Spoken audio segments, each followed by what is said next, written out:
We have seen how to alter the flow of a program by using if, for, and while. So we can have conditional execution, we can have repeated execution. So the last ingredient in our typical Python program is a function. So what is a function? A function is a group of statements which performs a given task. So of course we could write the function code as part of the main program, but by isolating it, we can logically separate out units of work, and very often these functions are called repeatedly with different arguments. So they constitute a unit of computation which can be used repeatedly from time to time. So we define functions using the def statement as we have seen informally. So the definition defines the name of the function. In this case, we have just called it f. Usually we would give it more meaningful names. And then it says that this function takes 3 values as inputs. So these are called parameters or arguments. So the first one is called A, the second is called B, and the third is called C. And within the body of the program of the function, A, B, and C will refer to the values which are passed to this function for a given call. Within a function, we might have a statement like this called return. So the body of the function is indented like we had for if, while, and for.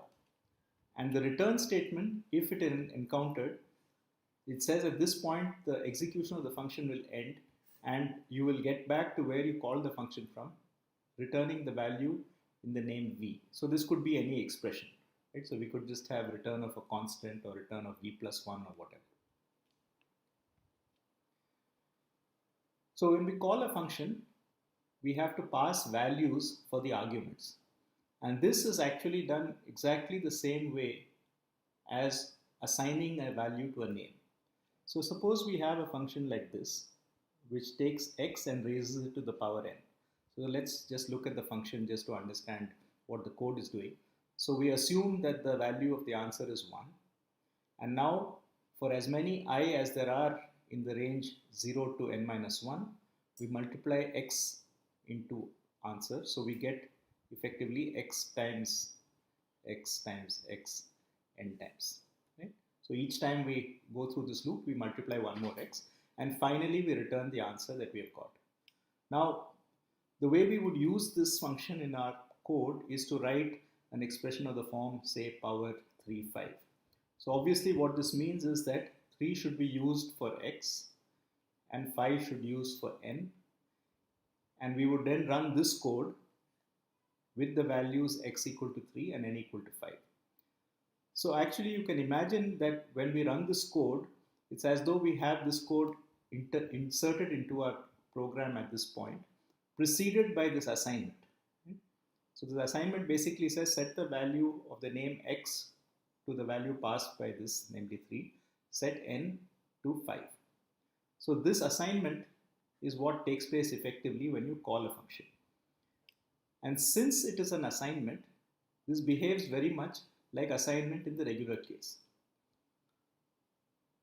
In particular, the same rules apply for mutable and immutable values. Remember, we said that when we write something like x equal to y, okay, if it is immutable, that is the value in y cannot be changed in place, then we copy the value and we get a fresh copy in x. So the value in x and the value in y are disjoint. So this is if it is immutable. And if it is mutable, we said we don't copy, we share the value. That is, both names will point to the same copy of the value. So change in one will also make a change in the other. That happens with mutable things like lists. So immutable values will not be affected at the calling point in our case, and mutable values will be affected. So it's as though we are making an assignment between the expression of the name in the calling function, calling point, to the name in the function. So if the function modifies that name, the value of that name, if it is an immutable value, nothing will happen here. If it is a mutable value, something will happen. So here is a simple function just to illustrate this point. So the aim of this function is to update a list. So I give you a list which is called in this function L, and I give you a position, okay, which is I, and what I want to do is I want to replace whatever is there by a new value v. Right? So I get 3 arguments. L is a list, okay, and then I is the index or the position, and finally v is the value to be replaced. So what do? We first check that the index is a valid index. So we check that it lies between 0 and L minus 1. So it is greater than or equal to 0 and it is strictly less than the length of L. If so, what we do is just replace L of I by the value V which we have got, and we return true to indicate that the update succeeded. Now, if I is not in this range, then we can't do an update. So what we will do is effectively return false. So this is just to say that the update didn't work, and then the part of code which is calling this can understand that something went wrong, and presumably what went wrong is the index was not in the valid range. But just to illustrate what happens with immutable values, in this case we are also updating for no good reason the value of v to be v plus 1. So remember that v is being passed as a value to be put in here, and we are assuming normally that v would be an immutable value. So let's assume we call it now. So what we do is we set up a list of numbers, 3, 11, 12, and then we want to replace this 12 say by 8. So just for the sake of argument, we first set up a new name z called 8, and we say update the list ns at position 2. So remember the positions are 0, 1, 2, right? So update the list at position 2 by the value of z. And then we say update the same list at position 4 by the value of z. Now as we saw, if the value is 4, right, then this if will fail, so it will instead go here, right? So this won't work, so it will go here, and what will happen inside the code is that v will be incremented. Now v has been copied from z. The question is, what happens to z? So as you would expect, after executing these 4 statements, because of this update succeeding, the value of z is copied into the list at position 2, and so we get the value 8 instead of the value 12 that we started with. On the other hand, if we execute this statement, then because this is an immutable value, the change in v inside the function doesn't affect z at all. So although v has been incremented from 8 to 9, z remains 8. Right? So this is just to illustrate that if we pass a parameter through a parameter a value that is mutable, it can get updated in the function. Okay? And this is sometimes called a side effect. So the function affects the value in the other program. So this is called a side effect. So a side effect can happen if the value is mutable, but if the value is immutable, then the value doesn't change no matter what you do inside the program. Now there are a couple of other points to note about this function just to illustrate. One is that we have here 2 return statements, return true or return false. The idea is that they indicate to the calling function whether or not the update succeeded.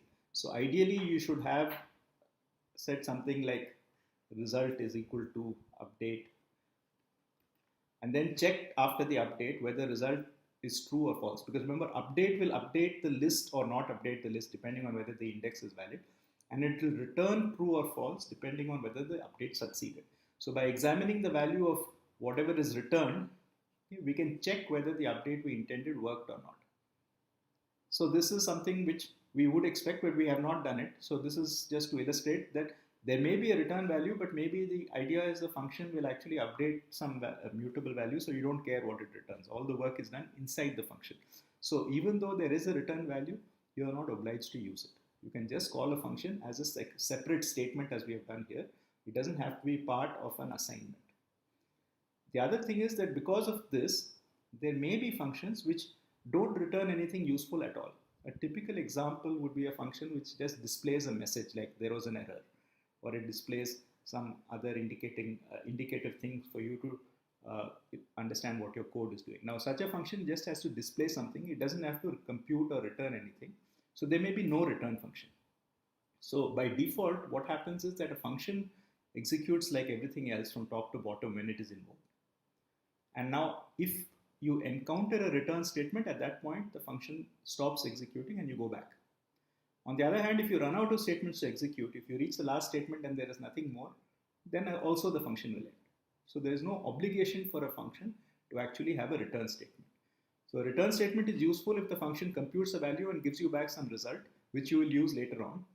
But you may have functions which don't have a return value, in which case you can either return some empty thing or you can return nothing and everything will work fine. Another point to note about functions in Python is that names within a function are disjoint from names outside a function. So let's look at again a kind of toy example which doesn't have anything useful to do. So we have a function which we call stupid, which essentially takes an argument and returns it. Right? So it does nothing. But in between, what it does is it just, for no good reason, sets the name n to have the value 17. Now suppose we had in our program outside a statement which assigned the value 7 to the name n. And then we call this function. Now obviously if we say stupid of 8, then v will be also the input, so v will become 28. The question is that while executing the fact that v is 28, the function internally set n equal to 17. So the question is, we have asked n to be 7, then we call this function, n became 17 inside the function. Is n 17 now or not? So the answer is that n is still 7. And that's because the n inside and the n outside are two different copies of n. So any name which is used inside a function is to be thought of as disjoint from the name outside. Right? So the names outside are not visible inside, the names inside are not visible outside. Now this is not something that you would normally do because it's just confusing if you use the same name inside and outside. But sometimes it is useful to have this separation, because very often we do use common things like ij, k to run through lists, like ranges and things like that. And it will be a nuisance if we have to remember and use I outside and j inside and make sure that they don't interact. But since they don't interact anyway, we can freely use I and j wherever we want and not worry about the fact that we already have an I or a j outside in the calling function.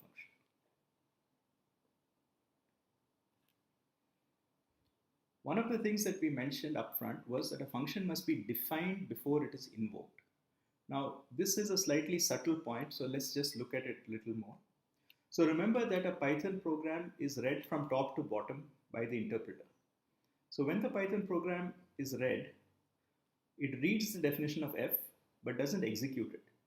And notice that this definition of f has an invocation to g, which is actually later.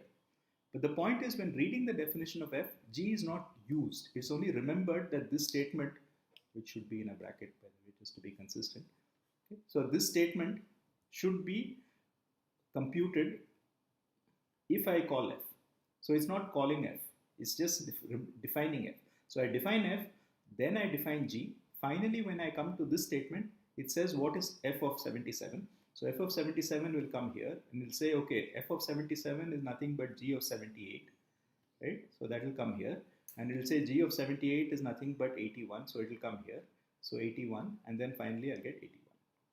So it's only when I execute the statement that f is executed. At that time, g has already been seen. So though we say a function must be defined before it is invoked, it does not rule out the fact that one function can call a function which is defined after it, provided that you use this function only after that definition. So this sequence is fine. Suppose we rewrote this sequence in a different way. Right? So supposing we had the definition of f, then we had this statement. Okay? So we have basically exchanged these two statements. Now what happens is that when the Python interpreter comes down this line, at this point it will try and call f. So f will try and call g, and g will say, well, I don't have a definition for g yet because I have not yet gone past this statement. Okay?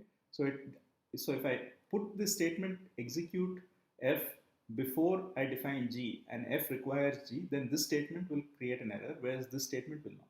So it's really useful if we define all functions upfront, because any interdependency between functions will be resolved right away by the interpreter and we don't have to worry about it. Whereas if we do this intermixing of functions and statements, then we have to be careful that functions don't refer to the later things which have not been scanned yet by the interpreter. So this is one more reason to put all your function definitions at the beginning and only then have the statements that you want to execute.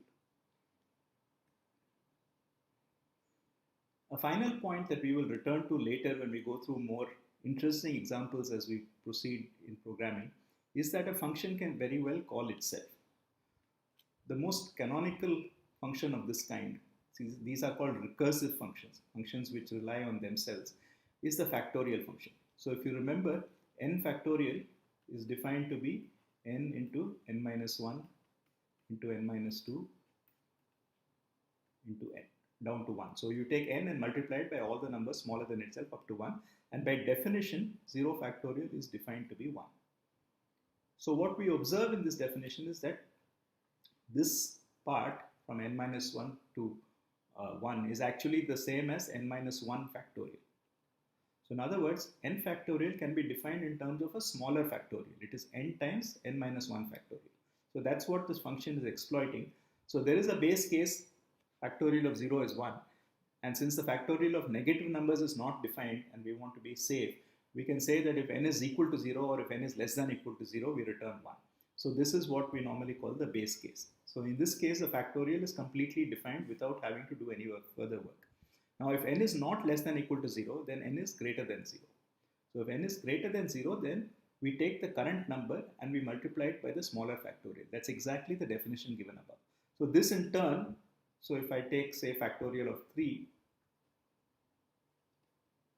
right, so this will result in 3 times factorial of 2. So that will invoke this function again, and this will give me 2 times factorial of 1 and so on. So factorial of 1 will give me 1 times factorial of 0. And the point is that factorial of 0 will now terminate and it will give me 1, because it says that if factorial is less, the argument is less than 0, less than or equal to 0, return 1. So I'll then get, so this 1 will now come back and get multiplied here. So I'll get 1 times 1. So 1 times 1 will come here and will come here. So then this will bring back a 2, and then 3 times 2, and this will bring back a 6. Right? So this is how the function will execute. We will talk about this more later, but just to illustrate that functions can very well call themselves. So to summarize, functions are a good way to organize your code into logical chunks. So if you have a unit of computation which is done repeatedly and very often done with different possible starting values, then you should push it aside into a function. If you break up your function, your code into smaller functions, it's much easier to understand, to read, and to maintain. When we pass arguments to a function, it's exactly like assigning values to a name. So the values that are passed can get updated in a function only if they are mutable. If they are immutable, any change within a function does not affect the argument outside. Also, if we use the same name inside a function as is found outside a function, the name inside the function does not in any way affect the name outside. So functions have a local notion of what we call scope. So there is a scope of a name. Where is a name understood? So the name inside a function does not exist outside, and vice versa. Also, functions must be defined before they are used, and this is a good reason to push all your function definitions to the beginning of your program so that the Python interpreter will digest them all before they are actually invoked. So if there are mutual dependencies, you don't have a problem. And finally, we saw that we can write interesting functions which call themselves, and we will see many more examples of this in the weeks to come.